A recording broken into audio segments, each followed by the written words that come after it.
శ్రీయాంజనేయం ప్రసన్నాంజనేయం ప్రభాదివ్యకాయం ప్రకీర్తిప్రదాయం.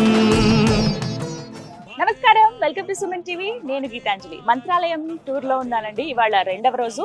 మొదటి రోజు అంతా కూడా మంత్రాలయం అంటే స్వామివారి మఠం, అలాగే తుంగభద్ర నది ఇవన్నీ వీక్షించాము. వాటికి సంబంధించి మొత్తం అన్ని చూసేసామన్నమాట. తనివి తీరా చాలాసేపు అక్కడ గడిపాము. ఇక ఆ తర్వాత ఖచ్చితంగా మంత్రాలయం టూర్ లో చూడవలసింది అంటే పంచముఖ హనుమాన్ దేవాలయం అండి. ఎక్కడైతే శ్రీ రాఘవేంద్ర స్వామివారు ఆ హనుమాన్ సాక్షాత్కారం పొందారో అదే పంచముఖి దేవాలయం, అంటే పంచముఖి హనుమాన్ దేవాలయం. అయితే అక్కడికి వెళ్ళాలంటే కొంత దూరం అనమాట, 20-30 నిమిషాలు పడుతుంది. ఈ దారిలోనే ఇక మంత్రాలయం పొలిమేర మనం దాటేమనగా ముందుగా అంటే పొలిమేరంలో హనుమాన్ ఎలా అయితే ప్రతిష్టాపన చేస్తారో అదే విధంగా ఇక్కడ శ్రీ అభయాంజనేయ స్వామి వారి సన్నిధానం అని ఒకటి కనబడుతుంది. ఏకశిలా విగ్రహం హనుమాన్ది, పెద్ద విగ్రహం అనమాట. చూడడానికి 2 కళ్ళు సరిపోవు. చాలా మంది ఇటువైపుగా వెళ్లే వాళ్ళు ఆగి మరి వెళ్తారు. మీరు గమనించవచ్చు, ఇగో ఆటోస్ లో వీళ్ళందరూ కూడా స్వామి దర్శనానికి వచ్చిన వాళ్ళే, ప్రత్యేకించి మఠానికి వచ్చిన వాళ్ళు. అలా వెళ్ళిపోతూ ఖచ్చితంగా ఇక్కడ వీక్షిస్తారన్నమాట. ప్రధానంగా 5 ప్రాంతాలు ఉంటాయి. అందులో ముందుగా ఇక్కడ అభయాంజనేయ స్వామిని చూసి అలా ముందుకు కదులుతారు. మధ్యలో ఇంకా కొన్ని ప్రదేశాలు ఉంటాయి, అవన్నీ కూడా నేను మీకు వివరిస్తాను. ముందుగా వెళ్ళి హనుమాన్ని చూద్దాం కదండి.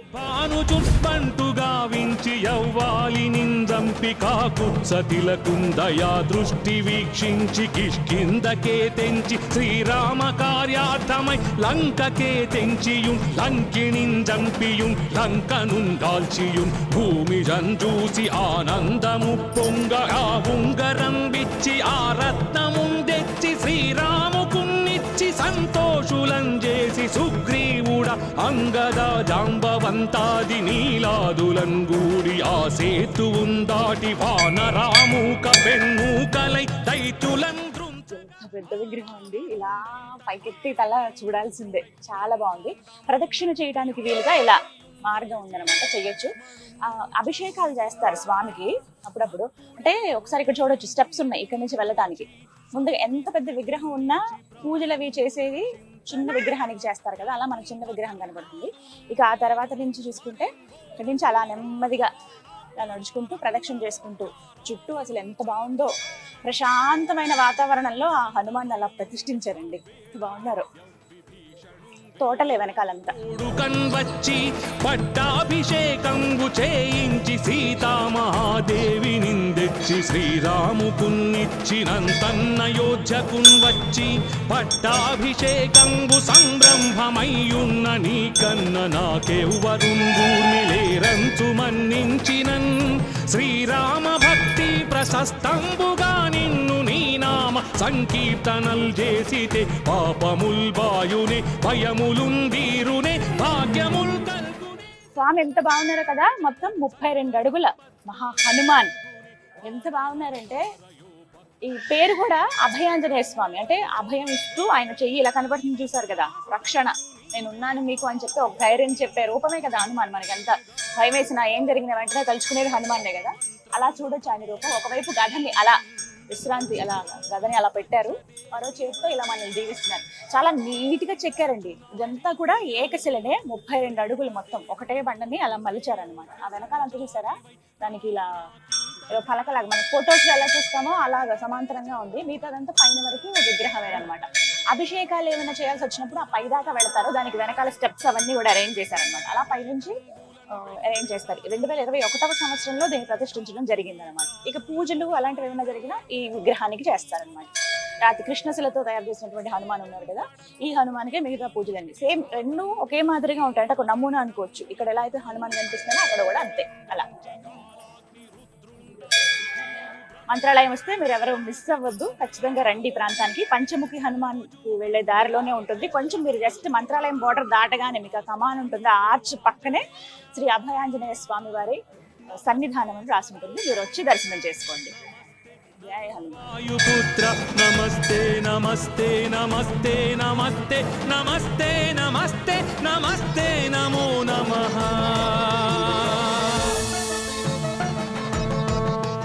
అభయాంజనేయ స్వామి వారిని దర్శించుకుని అలా బయటకు వస్తే మీకు శ్రీరాములు వారు కూడా కనపడతారండి. అయితే ఇంకా ప్రస్తుతం ప్రతిష్టాపన అయితే ఇంకా పూర్తిగా జరగలేదు, ఇంకా కన్స్ట్రక్షన్ లో ఉందన్నమాట. మరికొద్ది రోజుల్లో ముగుస్తుంది. మీరు కనుక కొద్ది రోజులు ఆగి వస్తే డెఫినెట్ గా ఆ దేవాలయం కూడా చూడొచ్చు. మీకు కంప్లీట్ ఓవరాల్ వ్యూ చూపిస్తాను చూడండి. ఇక్కడ హనుమాన్ టెంపుల్ నుంచి ఎదురుగుంటే రాముల వారు, ఆంజనేయ స్వామి 32 ఫీట్లు ఉంటారు. రాముల వారు ఇంకాస్త హైట్ లో మనకు కనిపిస్తారనమాట. సో ఇక్కడ నుంచి చూస్తే కొంచెం కనబడుతుంది, ఇంకా కొద్దిగా ముందుకు వెళ్తే క్లియర్ విజువల్ అనేది తెలుస్తుంది అనమాట. వంట ఇక్కడ ఉన్నారు, ఆ రాముల వారు ఎదురుగుండనే ఉన్నారు.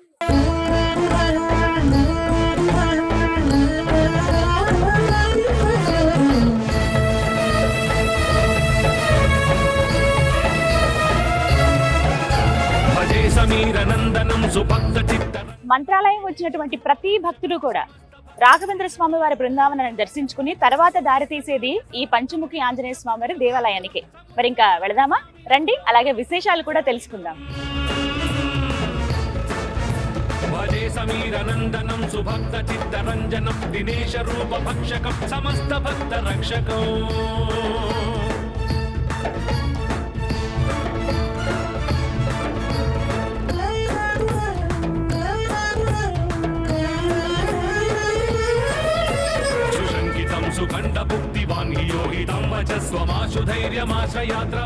ఇక్కడ ఈ పంచముఖి గాంధారం విలేజ్ లో రాఘవేంద్ర స్వాముల వారు 16వ శతాబ్దంలో 12 ఏళ్ళు తపస్సు చేసినారు. ఇక్కడ రాఘవేంద్ర స్వాముల వారికి ఆంజనేయ స్వామి 5 అవతారములతో దర్శనమిచ్చినారు. ఆంజనేయ స్వామి నారసింహ, గరుడ, హయగ్రీవ, వరహ, ఇవి పంచముఖాలు. ఇది స్వయంభూమూర్తి అనమాట, ఎవరు చెక్కి పెట్టిన విగ్రహం లేదు. ఈ పంచముఖికి చాలా ప్రాశస్త్యం ఉన్నది. అలాగే రాఘవేంద్ర స్వామి దైవికులు వెంకటేశ్వర స్వామి, అలాగే లక్ష్మి, వీళ్ళు కూడా రాఘవేంద్ర స్వామికి దర్శనం ఇచ్చినారు. వీళ్ళు కూడా స్వయంభూమూర్తులే. తర్వాత అనంతాచార్య గారు ఇక్కడ మూల అర్చకులు శేషదేవుణ్ణి, ఈశ్వరుణ్ణి, అలాగే విఘ్నేశ్వరుని ప్రతిష్టాపన చేసినారు. వీళ్ళ దర్శనమైన తర్వాత శ్రీ రాఘవేంద్ర స్వాముల వారు మంత్రాలయం వెళ్ళి సజీవ సమాధైనారు. అలాగే ఇక్కడ దక్షిణ దిక్కులో ఈ మాంచాలమ్మ మంత్రాలయంలో ఏ విధముగా గ్రామ దేవతనో అదే విధముగా ఇక్కడ ఎరకలమ్మ అనే గ్రామ దేవత కూడా ఉంది. ఆ గ్రామ దేవత కూడా మన దక్షిణ భాగంలో ఉన్న స్థలం ఇది. తర్వాత ఇక్కడ పూర్వ భాగంలో పాదరక్షలు ఉన్నాయి. 2 విధాలుగా ఉంటాయి పాదరక్షలు. ఒకటి ముందుగా ఉన్నది, ముందు గుడిలో ఉన్నది పాతది సర్వ పాదరక్షలు, వెనుక భాగంలో ఉన్నది కొత్తది. అంటే అవి 3 సంవత్సరాలకి మన స్లీపర్స్ ఎలా అరిగిపోతాయో అదే మాదిరి అరిగిపోతాయని ఒక నమ్మకం. వాళ్ళు ఏమంటే ఆ సేవకులు, అక్కడ వేరే సేవకులు ఉన్నారు, వాళ్ళు ప్రతి 3 సంవత్సరాలకు ఒకసారి ఈ పక్కలో ఉన్న ఒక పల్లె ఉంది, విలేజ్ బూదూరు అని, కెరే బూదూరు, అక్కడి నుండి విజృంభంగా తెచ్చి ఇక్కడ ఆంజనేయ పాదరక్షల్ని ఇక్కడ ప్రతిష్టాపిస్తారు. తర్వాత ఇక్కడ పాదుకలు ఉన్నాయి. అంటే ఈ పాదలు ఏమున్నాయో ఇక్కడ రాఘవేంద్ర స్వామికి ఆంజనేయ స్వామి అదిగో మంత్రాలయం చూపించిన ఒక పాదలు రాతి పాదాలు. ఇది ఇక్కడ మహాత్మ. ఇక్కడ ఏమంటే ప్రతి అమావాస్యకి రథోత్సవం జరుగుతుంది. తెలంగాణ, ఆంధ్ర, కర్ణాటక, మహారాష్ట్ర ఇలాగా మంది ఇక్కడ వచ్చి ఆంజనేయ స్వామిని దర్శించుకుంటారు.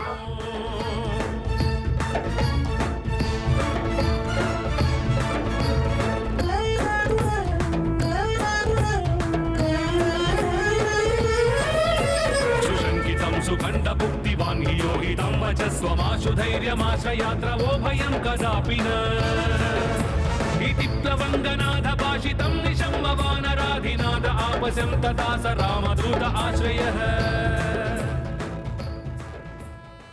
శ్రీ ఆంజనేయ పంచామృతం అండి, ఇది చాలా ప్రత్యేకమైన ప్రసాదం స్వామిది. దర్శనం అయితే ఎంత చక్కగా అయిందో. రష్ చూసారా, ఎంత మంది భక్తులు ఉన్నారో. ఎవరైతే రాఘవేంద్ర స్వామి బృందావనం దర్శించుకుంటారో వాళ్ళు ఖచ్చితంగా ఇక్కడికి వస్తారన్నమాట. అందులో ఇది కర్ణాటక, ఇంక ఇది ఆంధ్రప్రదేశ్ కాదు. ఎప్పుడైతే మన మంత్రాలయం దాటామో అక్కడి నుంచి ఇంకా కర్ణాటక ప్రారంభం అయినట్లే. దాదాపుగా ఇక్కడ కూడా 90-95% వరకు కూడా కర్ణాటక ప్రజలే ఉంటారండి. వాళ్ళే చాలా మంది వస్తూ ఉంటారు. తెలుగు వాళ్ళు ఎవరైతే మంత్రాలయం వచ్చారో వాళ్ళు అనమాట. స్వామిని చూశాక నిజంగా అద్భుతం. ఇక్కడ సాక్షాత్కరించారు, చాలా వివరంగా చెబుతున్నారు. ఇక్కడ ఎక్కడైతే స్వామి కూర్చుని, అంటే రాఘవేంద్ర స్వామి వారు ఎక్కడ కూర్చుని తపస్సు చేశారో ఆ పక్కగా ఒక బండలో ఇలా, ఆ బండ రూపంలో ఇలా పైకి ఇలా కనిపించారట 5 ముఖాలతో ఆంజనేయ స్వామి. ఒకటి హనుమంతుల వారి రూపం ఆంజనేయ స్వామి, నరసింహస్వామి, గరుత్మంతుడు, వరాహస్వామి, హయగ్రీవ స్వామి, ఇలా 5 ముఖాలు ఇలా కనిపించాయట. అసలు అక్కడ పైనంతా వెండి తొడుగు వేశారు ఆంజనేయ స్వామి వారికి. చూపిస్తున్నాను అన్నమాట. ఇవి ఒరిజినల్ గా ఎలా ఉంటుందో కూడా ఒక ఫోటోలో చూపించారు. ఆ ఫోటో నేను మీకు పెడతాను చూడండి. చాలా డీటెయిల్డ్ గా ఉంటుంది అనమాట. ముఖాలు ఏమిటి, స్వామివారి శరీర భాగం, తోక భాగం, వారి కాళ్ళు, ఇవన్నీ కూడా డీటెయిల్డ్ గా ఉంటాయి. నాకైతే ఒక్క క్షణం ఒళ్ళు జలధరించినట్టు అవుతుంది కదా. అక్కడ నుంచి కొంతసేపు హారతి ఇచ్చాము, దర్శనం చేసుకోవాలి. జస్ట్ అంటే మరీ ఎక్కువగా చూపించకూడదు కదా మూలమూర్తిని, అందుకే నేను మీకు నార్మల్ పిక్స్ అయితే ఇస్తున్నాను చూడండి. మీరు కనుక మంత్రాలయం వస్తే డెఫినెట్ గా దర్శనం చేసుకోండి. నాకైతే చాలా సంతోషం అనిపించింది ఇక్కడికి రావటం. ఇగో పంచామృతం ప్రత్యేకంగా పూజ చేసుకుంటే ఇలా పంచామృతం ఇస్తారనమాట, ప్రసాదం, దివ్య ప్రసాదం ఇది. ఇక వచ్చిన వాళ్ళంతా అనుకుంటారు కేవలం ఆంజనేయ స్వామి సాక్షాత్కారమే అయ్యింది రాఘవేంద్ర స్వామి వారికి అనుకుంటారు, కానీ రాఘవేంద్ర స్వామి వారి కులదైవం శ్రీ వెంకటేశ్వర స్వామి, అలాగే లక్ష్మీ అమ్మవారు, వారి సాక్షాత్కారం కూడా అయ్యిందండి. ఆ పక్కగానే కొండల మధ్యలో అక్కడ వెంకటేశ్వర స్వామి అమ్మవారి రూపం కూడా పక్కన కనబడుతుంది. ఎంతటి అదృష్టమో కదా. ఎక్కడైతే రాఘవేంద్ర స్వామి కూర్చున్నారో అక్కడ బృందావనం లాంటి చిన్న నమూనా ఒకటి పెట్టి అక్కడ ప్రతిష్టాపన చేశారనమాట. ఎవరైతే అనంతాచార్యులు స్వామి వారు రాఘవేంద్ర స్వామి వారితో సమానులైన వారు, ఎప్పుడైతే రాఘవేంద్ర స్వామి వారికి హనుమంతుల వారు సాక్షాత్కారం ఇచ్చారో ఆ తర్వాత అనంతాచార్యుల స్వామి వారికి ఇచ్చారనమాట. వారు శివయ్యను, అలాగే సుబ్రహ్మణ్య స్వామి అంటే నాగుపామును, ఇలా వీటన్నిటి కూడా ప్రతిష్టాపన చేశారు. ఆ విగ్రహాలు కూడా మనకు అక్కడ పక్కన కనిపిస్తాయి. నిజంగా అవన్నీ చూస్తే భలే అనిపిస్తుందండి. ఎవరైతే అనంతాచార్యులు గారు ఉన్నారో వారి వంశస్థులే 6వ తరం ఇప్పుడు ఇక్కడ పూజాది కార్యక్రమాలన్నీ చేస్తున్నారనమాట. మంత్రాలయం నుంచి 20 కిలోమీటర్లు. అక్కడ నుంచి ఆటోస్ లో రావచ్చు, మీరు ఒకవేళ సొంత కారు మాట్లాడుకున్న అలా కూడా రావచ్చు, బస్సులు కూడా ఉంటాయి. అక్కడి నుంచి 20 కిలోమీటర్లు ఉంటుంది. అయితే ఇలా రోడ్డు మార్గం ద్వారా అయితే 20 కిలోమీటర్లు, కానీ ఇక్కడి నుంచి ఇంకొక మార్గం ఉంటుంది. ఈ హనుమాన్ దేవాలయం నుంచి బృందావనం అంటే మంత్రాలయం కేవలం 3 కిలోమీటర్లే ఉంటుంది అనమాట. ఇప్పుడంటే ఇలా రోడ్డు మార్గం, అప్పట్లో ఏంటి ఈ దారి గుండానే వెళ్లేవాళ్ళు, మధ్యలో నది దాటుకుని. మధ్యలో నది కనపడుతుంది, తుంగభద్ర నది. నదికి యువతల ఒడ్డున పంచముఖి దేవాలయం, అవతల ఒడ్డున మంత్రాలయం ఉంటుంది అనమాట. కేవలం 3 కిలోమీటర్లే ఇక్కడి నుంచి. కొంతమంది ఇలా నడక మార్గంలో వెళ్లే వాళ్ళు కూడా ఉంటారు. అలాగే ఇప్పుడు మనం చూస్తుంది ఇదంతా పైనంతా కవర్ చేసేసారు, చూసారా? అంటే నిర్మాణం అలా అలా పెరిగిందనమాట. కొండల్లో వెలిసిన కొంచెం ప్రాకారం పెంచడం అలా చేశారు. దీని ద్వారా ఏంటంటే ఈ షెడ్స్ వేసేసారనమాట. కాకపోతే ఇంతకు ముందు కేవలం గుడి మాత్రమే ఉండేది. అప్పుడు ఇక్కడ నుంచి మంత్రాలయం టెంపుల్ అక్కడ కనపడేది అనమాట. విశేషంగా జరిగేవి ఏమిటి ఈ పంచముఖ హనుమాన్ దేవాలయంలో అనంటే వాహన పూజలండి. చాలా మంది ఇంకా వెహికల్ తీసుకున్నారంటే ఖచ్చితంగా ఇక్కడికి వస్తారు. కర్ణాటక ప్రజలు ఎక్కడెక్కడి నుంచో ఇక్కడికి వచ్చే వాళ్ళు కూడా ఉంటారు. వాహన పూజలు కూడా చాలా ఘనంగా చేస్తారు. ఎప్పుడు ప్రతిరోజు ఏదో ఒక వెహికల్, ఇప్పుడు మేము వచ్చినప్పుడు కూడా కొన్ని వెహికల్స్ వచ్చే పూజలు అవి చేయించుకుంటున్నారు. ఇక అలాగే ఎవరైతే మానసికంగా ఇబ్బందులకు గురవుతారో, అంటే అనారోగ్యాలు వస్తూ ఉంటాయి, తెలియని అనారోగ్యాలు ఉంటాయి, డాక్టర్ దగ్గర చూపించుకున్నా ఏం లేదని అంటారు, కానీ ఏదో ఒక అనారోగ్యంకి వాళ్ళు గురవుతూ ఉంటారు. అలాంటి వాళ్ళు కనుక ఈ పంచముఖ హనుమాన్ని దర్శించుకుంటే ఖచ్చితంగా వాళ్ళకి నయం అవుతుందని చెప్తారు. అలా ఎన్నో తార్కాణాలండి, ఎన్నో మహిమలు కూడా ఇక్కడ స్వామి చూపించారు. ఇక్కడ తాయెత్తులు కడుతూ ఉంటారు. అంటే స్వామి దగ్గర పెట్టి, కాళ్ళ దగ్గర పెట్టి పూజ చేసినటువంటి తాయెత్తులు, యంత్రాలు, అవి కూడా అంటే పంచముఖ యంత్రాలు అనమాట. అవన్నీ స్వామి దగ్గర పెట్టిన తీసుకుని వెళ్తే ఒక ధైర్యం, ఒక అభయం, ఆంజనేయ స్వామి మనతో ఉన్నారన్నట్టుగా అనిపిస్తుంది అనమాట. ఇక్కడ ఉన్నంతసేపు భలే సందడిగా ఉందండి హనుమాన్ దేవాలయం అంతా కూడా. జై శ్రీరామని, జై ఆంజనేయ అని ఆ నినాదాలతో భలే హాయిగా అనిపిస్తుంది. ప్రసాదం స్వీకరిద్దాం. పంచామృతం ఎంత దివ్యంగా ఉందో. ఒకటే చెప్పాలనుకున్నా, మీరు కనుక మంత్రాలయం వస్తే ఎవ్వరూ మిస్ అవ్వద్దు. ఖచ్చితంగా పంచముఖి హనుమాన్ దేవాలయానికి రండి. స్వయంగా రాఘవేంద్ర స్వామి వారికే పంచముఖాలతో ఆంజనేయ స్వామి వారు సాక్షాత్కారం ఇచ్చారు. అలాగే శ్రీ వెంకటేశ్వరుడు, శ్రీ మహాలక్ష్మి తల్లి కూడా సాక్షాత్కారం ఇచ్చారు. అవన్నీ కూడా మీరు గర్భాలయంలోకి వెళ్ళాక వీక్షించవచ్చు. ఆ స్వామి కృప మీకు ఎప్పుడు ఉండాలని కోరుకుంటూ, మీ అందరికీ కూడా ఆ స్వామి దర్శనం కలగాలని మనస్ఫూర్తిగా కోరుకుంటున్నారండి.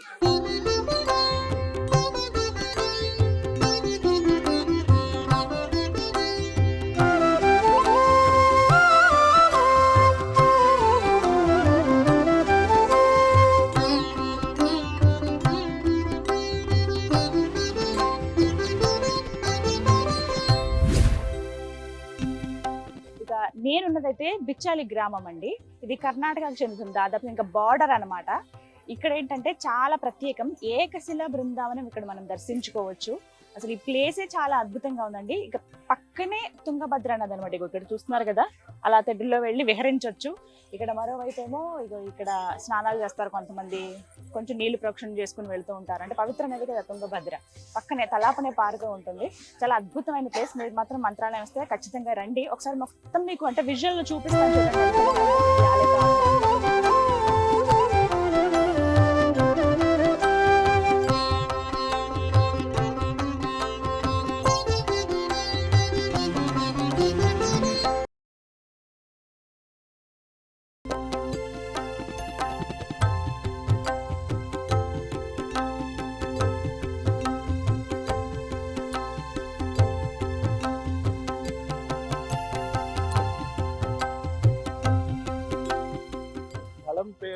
భిక్షాలయ ఇప్పుడు బిచ్చాలి అని వాడుక భాషలో వచ్చింది. భిక్షాలయ ఎవరు అంటే రాఘవేంద్ర స్వామి వాళ్ళు శిష్యులు ఉండే అప్పన్నాచారు అని. ఇప్పుడు అప్పన్నాచార్య ఎవరు అంటే శ్రీపూర్ణ బోధ గురుతీర్థ ప్రయోదిపార పూజ్యాయ రాఘవేంద్ర అనే స్తోత్రం చెప్పారు కదా, ఆ స్తోత్రాన్ని మొదలుగే చేసి ఇచ్చింది వాళ్ళు అప్పన్నాచారు. అప్పన్నాచార్య ఇక్కడ ఒక వేద పాఠశాల నడుపుతుండే. పాఠదనంతరం పిల్లలందరూ ఊర్లోకి వెళ్ళి భవతి భిక్షాన్ దేహి అని బియ్యాన్ని పప్పుని ఒక భిక్షం రూపంలో తీసుకొని వస్తుండే. అది అప్పన్నాచార్య వాళ్ళు పేదవాళ్ళనేసి కాదు, అదొక నియమం ఇక్కడ. అదే తెచ్చిన బియ్యాన్ని పప్పుని ఒక మడి వస్త్రంలో కట్టుకొని బృందావనం వెనకాల శ్రీపాదరాజురు వేసిన అరళిమర ఆల్ ఇండర్ ట్రీ ఆ టొంబికి తూగేస్తుండే. ఇప్పుడు ఆ చెట్టు లేదు, పడిపోయింది. అదే జాగలో మళ్ళీ వేరే చెట్టు వచ్చింది, ఆ చెట్టుకి తూగేస్తుండే. ఇక్కడ వ్యాసరాజు ప్రతిష్టాపిత ఆంజనేయ స్వామి వీళ్ళకు, ఇంకా అటు ముందు వాళ్ళ గురువాలు శ్రీపాదరాజురు వాళ్ళ ప్రతిష్టాపన ఉగ్ర నరసింహదేవురు వాళ్ళిద్దరికి పూజ చేసినాక వచ్చిన తీర్థాన్ని ప్రోక్షణ చేసిన వెంటనే అది హబయాడు వేడి వేడి అన్నం అవుతుండే. అది ఇది ఒక్కరోజు చేసిన కార్యక్రమం కాదు, ప్రతినిత్య చేసే కార్యక్రమం. మళ్ళీ అదే అన్నాన్ని నైవేద్యం ఇస్తుండే. రాఘవేంద్ర స్వామి వాళ్ళు సన్యాసాశ్రమం తీసుకున్నాక తిరుపతి వెంకటేశ్వర స్వామి దర్శనానికి వెళ్తారు. అక్కడి నుంచి సంచారం చేసుకుంటూ బిచ్చాలికి వస్తారు. ఇక్కడ వచ్చినప్పుడు అప్పన్నాచార్ వాళ్ళకి రాఘవేంద్ర స్వామి గురించి ఏమి తెలియదు, ఎవరో సన్యాసులు ఊర్లోకి వచ్చారు అనేసి వాళ్ళకి సేవ చేస్తూ ఉంటారు. కొన్ని రోజులు అయినాక అప్పన్నాచార్కి తెలిసిపోతుంది, అమ్మ వచ్చిన వాళ్ళు సామాన్యులు కాదు, కొన్ని సంవత్సరాలు ఇక్కడే ఉంచేసుకోవాలని వాళ్ళ కాలు పట్టుకొని ప్రార్థిస్తారు. అప్పన్నాచార్య సేవకి మెచ్చి రాఘవేంద్ర స్వామి తప్ప కొన్ని రోజులు నేను ఇక్కడే ఉంటానని మాటిస్తారు. బిచ్చాలినే వాళ్ళ హెడ్ క్వార్టర్స్ ఉండే. ఇక్కడ నుంచే వేరే ఊర్లకు అన్ని దానికి సంచారం చేసుకొని మళ్ళీ ఇక్కడే విశ్రాంతి తీసుకోవడము. మీరు వెళ్ళేటప్పుడు అప్పన్నాచార్ వాళ్ళ ఇల్లు ఉంది ఊర్లో, అదే ఊర్లో ఒక రోజు విశ్రాంతి తీసుకునే సమయంలో సరస్వతి దేవి వచ్చి స్వప్నంలో చెప్తారు, మీరు హయగ్రీవ దేవుడు జపం చేసిన హోమకుండలి మంత్రాలయంలోనే మీరు బృందావనస్థులు అవ్వాలని చెప్తారు. అది అప్పన్నాచార్ చెప్తే అప్పన్నాచార్ ఒప్పుకోరదానికి, స్వామి మీది ఏది ఉన్నా మీది బిచ్చాలినే, మీరు ఎక్కడికి వెళ్ళొద్దు అనేసి హఠ చేసి కూర్చుంటారు అప్పన్నాచారు. అప్పన్నాచారు వాళ్ళ ముందుంటే అతన్ని బృందావనస్థులు అవ్వనివ్వరు అని, అప్పన్న మీరు మధ్వ సంచారానికి వెళ్ళిపోండి అనేసి పంపిస్తారు. వాళ్ళ గురువులు చెప్పారు కదా అనేసి ఏమీ మాట్లాడకుండా మధ్వ సంచారానికి పంపిస్తారు. కొన్ని రోజులు అయినాక అప్పన్నాచార్కి డౌట్ వస్తుంది, మధ్వ సంచారానికి నన్నే ఎందుకు పంపించారు, వేరే శిష్యులు కూడా ఉండే కదా వాళ్ళు కూడా పంపించచ్చు కదా అని డౌట్ వచ్చి తిరగా బిచ్చాలికి వచ్చే లోపల వాళ్ళకి అర్థమైపోతుంది వాళ్ళ గురువులు ఇక్కడ లేరు, బృందావనస్తులు అవ్వడానికి మంత్రాలయంకి వెళ్ళిపోయారు అని. శ్రావణ మాసం ఆ కాలంలో డ్యామ్ లేదు, ఏం లేదు, ఇదే నది నిండా ప్రవహిస్తూ ఉండే. అప్పన్నాచారు రాఘవేంద్ర స్వామి పైన అప్పటిదప్పుడే ఒక స్తోత్రం చేస్తారు. ఇక్కడ రాసుకున్నది కాదు, ఇక్కడ చదివింది కాదు, శ్రీపూర్ణ బోధ గురుతీర్థ ప్రయోదిపార అనుకుంటూ ఇట్లా స్తోత్రం చెప్తా ఉంటారు. నది అప్పన్నాచారు వాళ్ళకి దారి చూపించుకుంటూ వెళ్తుంది. అక్కడ బృందావనం కడతా ఉంటారు వేరే శిష్యులందరూ.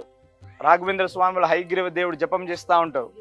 రాఘవేంద్ర స్వామి అప్రోక్ష జ్ఞానులు, వాళ్ళకి అన్ని చెవులో వినిపిస్తూ ఉంటాయి. వాళ్ళ శిష్యులకు చెప్తారు, అప్పన్నాచారు నది ద్వారా వస్తున్నారు, వాళ్ళు వచ్చే లోపల బృందావనం అయిపోవాలి, లేదంటే వాళ్ళు బృందావనం అవ్వనివ్వరు అనేసి చెప్తారు. అతి కష్టంగా బృందావనం కంప్లీట్ అయిపోతుంది. కంప్లీట్ అయిన దృశ్య చూసి అప్పన్నాచారు స్తోత్రం ఆగిపోయి అక్కడే మూర్చొచ్చి పడిపోతారు. అక్కడే వేరే శిష్యులందరూ లేపి నించోబెట్టినప్పుడు లోపల నుంచి ఒక ధ్వని వస్తుంది, సాక్షి హయా స్తోత్రహి అని.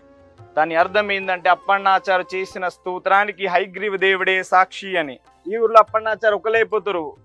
ప్రతినిత్య ఇక్కడ పూజ చేసి పిల్లలకి అంత పాట నేర్పించుకొని వాళ్ళ గురువులకి ప్రతిరోజు నడుచుకుంటూ వెళ్ళి వాళ్ళ గురువుల దర్శనం తర్వాతనే వాళ్ళు ఏదన్నా ఒక ఇది ప్రసాదం తీసుకోవడము. ఆ కాలంలో సైకిల్ లేదు, ఏం లేదు, నడుచుకుంటూ పోవడమే. ఒకరోజు బృందావనం ముందు నించున్నప్పుడు ఒక ధ్వని వస్తుంది, అప్పన్నా ప్రతినిత్య నా గురించి ఇంత దూరం రాకు దర్శనానికి, నేనే నీ దగ్గరకు వచ్చి దర్శనం ఇస్తాను, ఒక బృందావన స్థాపన చేసుకో, నేను నీ దగ్గరకు వస్తాను అని చెప్తాను. ఆ మాట ప్రకారంగా అప్పన్నాచార్య ఇక్కడ బృందావన స్థాపన చేశారు. ఇక్కడ ప్రతినిత్య వారానికి 3 రోజులు ఇక్కడ అన్నదానం నడుస్తుంది. అపర కార్యక్రమం తప్ప ఇక్కడ అన్ని కార్యక్రమాలు చేస్తూ ఉంటాం ఇక్కడ.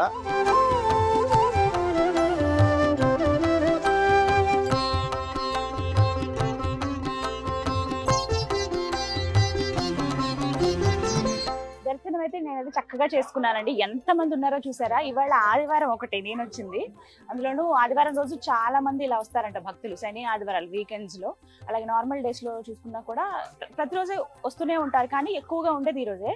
గురువారం, శనివారం, ఆదివారం ఇక్కడ అన్నదానం కూడా జరుగుతుంది. చక్కగా ఒక అరగంట గంట సేపు రిలాక్స్డ్ గా కూర్చుండిపోవచ్చండి. సాయంత్రాలు అయితే ఇంకా బాగుంటుంది. దర్శనం కూడా చాలా బాగా జరిగింది. ఇక్కడ కనిపిస్తుంది కదా, ఇక్కడ ఏకశిలా బృందావనం. తన ప్రియ శిష్యుడు అప్పనాచారి గారి కోసము ఎప్పుడైతే ఆయన జీవ సమాధి చెందారో ఆ తర్వాత అసలు ఒప్పుకోని ఈయన ఉంటే తెలియకుండానే ఈయన లేని సమయంలో ఆయన జీవ సమాధి చెందారు. అయితే మనస్తాపానికి గురయ్యి నిన్ను చూడకుండా నేను ఉండలేకపోతున్నానయ్యా, నువ్వు ఆ మంత్రాలయంలో ఉంటే నీకోసం నేను వస్తానని ఈ తుంగభద్ర నదిలోని ఈదుకుంటూ అలా వెళ్లే వాళ్ళంట రోజు. స్వామి అలా ఉన్నా కూడా ప్రత్యక్ష రూపంగా ఉన్నట్టే కదా. అప్పుడు అనిపించింది, నువ్వు నా ప్రియ శిష్యుడివి, నువ్వు అలా ఇబ్బంది పడుతూ ప్రతిరోజు నా కోసం అంత దూరం రావడం అనేది నాకేమి ఇష్టం లేదు, నీకోసమే నేను అక్కడికి వస్తానని చెప్పి ఒక జ్యోతి రూపంలో మంత్రాలయం నుంచి ఒక జ్యోతిలా వచ్చి ఇక్కడ వచ్చి అలా నిలబడిందట.